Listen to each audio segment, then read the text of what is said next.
Belum lama ini, viral unggahan memperlihatkan sebuah motor yang unik turut mengantre di sebuah SPBU. Mengutip akun Instagram Humor Serius, terlihat pria membawa motor yang tak terdapat mesin di dalamnya. Ternyata motor tersebut telah dimodifikasi sedemikian rupa menjadi sepeda berbentuk motor.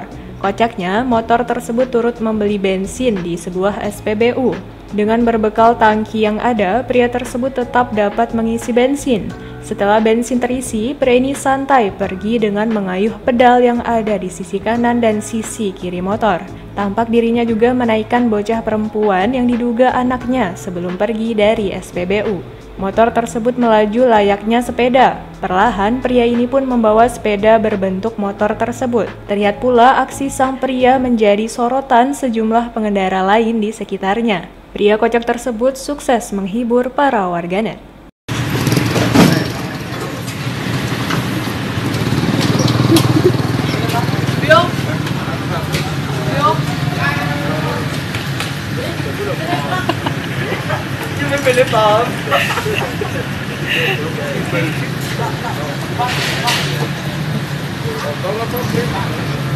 Pet motor gitu.